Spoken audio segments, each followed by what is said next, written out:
हरिओम, जय श्री कृष्ण, ओम गणेश।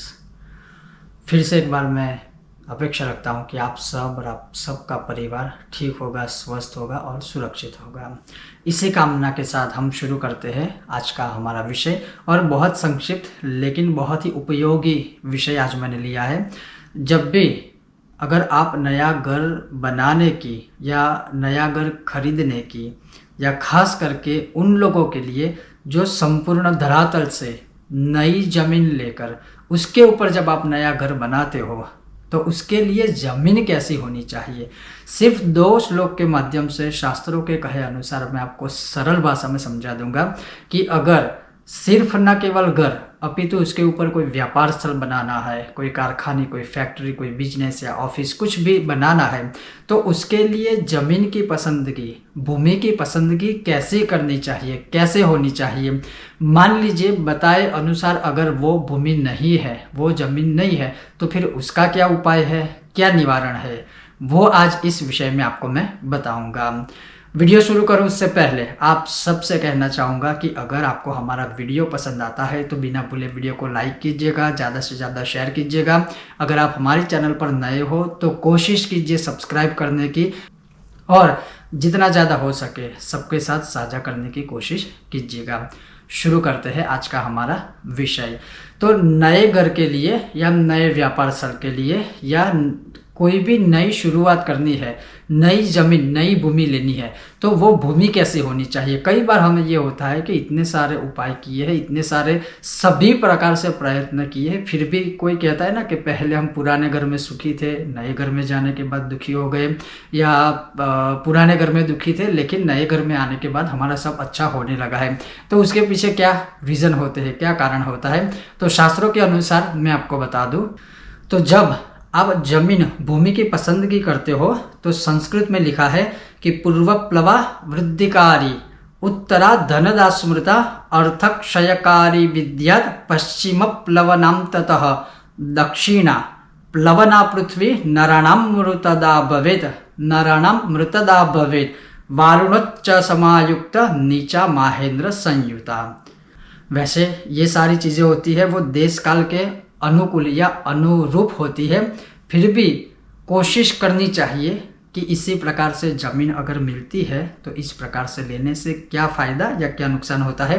तो जैसे अगर कोई ज़मीन आपने ली है, जैसे संस्कृत में श्लोक में जो मैंने बताया उसका मैं आपको हिंदी में थोड़ा समझाने की कोशिश करूं।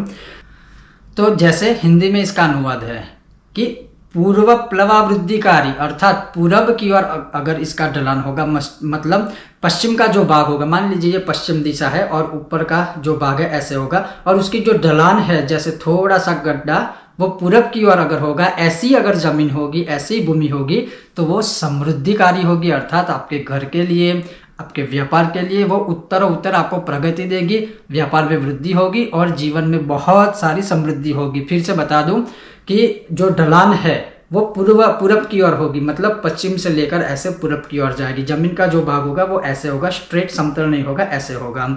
उसी तरह से उत्तर का अगर ढलान होता है उत्तर दिशा की ओर, मान लीजिए ये उत्तर दिशा है जो थोड़ा सा नीचे का भाग है और ये ऊपर का ये दक्षिण का भाग है, तो उसी तरह से अगर उत्तर की ओर जमीन की ढलान होती है, जब आप जमीन भूमि की पसंदगी करते हो तो उस तरह से देखना चाहिए कि अगर उत्तर की ओर उसकी ढलान होती है तो धन की प्राप्ति होती है, क्योंकि उत्तर दिशा के देवता स्वामी है कुबेर, धन की प्राप्ति होगी।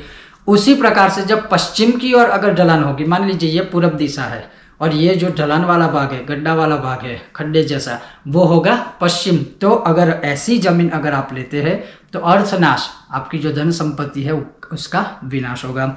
और उसी प्रकार से जब दक्षिण दिशा की ओर ढलान होगा तो मृत्यु शोक विनश्यति, मृत्यु अर्थात आरोग्य अच्छा नहीं रहेगा, आकस्मिक सबकी मृत्यु होगी, घर में एक नकारात्मक ऊर्जा होगी, घर में नेगेटिविटी होगी, घर में कलह होगा, विवाद होगा। मतलब पूरब की ओर ढलान अच्छी बात है, उत्तर की ओर ढलान अच्छी बात है, लेकिन पश्चिम की और दक्षिण की ओर अगर जमीन की ढलान होती है तो वो अच्छी बात नहीं है। तो अब ये भी प्रश्न होगा कि गुरुदेव ये सारी चीज़ें तो अब कैसे देखी जाए, कैसे देख सकते हैं जहाँ पर ऑलरेडी घर बन चुका है, विदेशों में तो ये सारी चीज़ें नहीं होती है। अपितु हमारे देश में भी कई बार होता है कि शहरों में ये सारी चीज़ें देखकर फिर सब कुछ नहीं बनाया जाता है। वो भी सही बात है, देश काल अनुसार चलना पड़ता है। तो फिर क्या करें, जिन लोगों को कंप्लीटली धरातल से नई जमीन लेके फिर घर बनाना है तो उनको अवश्य ये सारी चीज़ें ध्यान में रखनी चाहिए। अच्छी बात होगी आपके ही लिए, आपके परिवार के लिए। अब मान लीजिए कि वो जो ढलान वाला भाग है तो फिर क्या ऐसा ही रहने दीजिए, इसी के ऊपर घर बनाए? जी नहीं, उसको फिर आप समतल कर दीजिए, मतलब कंप्लीटली एक लेवल पर ला दीजिए और उसके बाद उसके ऊपर घर, कारखाना, फैक्ट्री या जो भी आप बनाते हो, ऑफिस आदि, वो बना सकते हैं।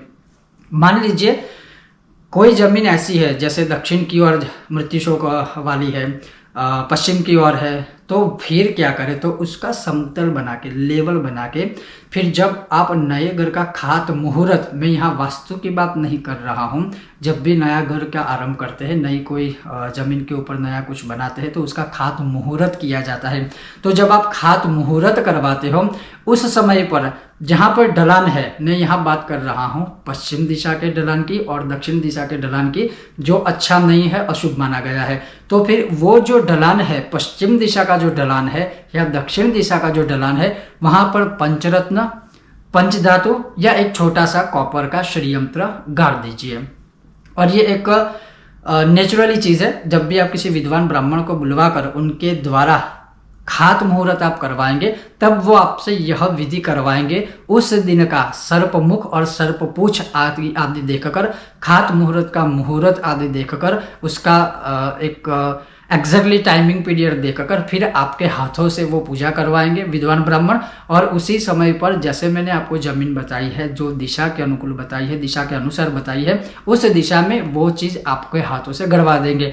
जब ये आप चीज़ करोगे तो ये सब ठीक हो जाएगा। लेकिन फिर भी कोशिश कीजिएगा कि अगर आप नई ही भूमि लेते हैं, नई ही जमीन लेते हैं, तो पूर्व की ओर ढलान हो या उत्तर की ओर ढलान हो, अगर नेचुरली आपको ऐसी ज़मीन मिलती है तो आपके लिए सुख समृद्धिदायक होगी, व्यापार में प्रगतिदायक होगी, घर के वातावरण में सदैव शांति देने वाली होगी, घर में सबका आयु और आरोग्य सब स्वस्थ रहेगा।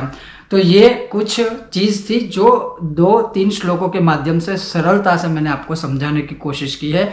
आपको ये विषय वीडियो कैसा लगा अवश्य मुझे बताइए। अगर आपको यह विषय वीडियो पसंद आया हो तो बिना भूले वीडियो को लाइक कीजिए, ज़्यादा से ज़्यादा शेयर कीजिए और हमारे चैनल को सब्सक्राइब करना मत भूलिएगा। आप सबका बहुत बहुत धन्यवाद। सब स्वस्थ रहिए, मस्त रहिए, अपने और अपने परिवार का ध्यान रखिएगा। आप सभी को जय श्री कृष्ण, ओम गणेश।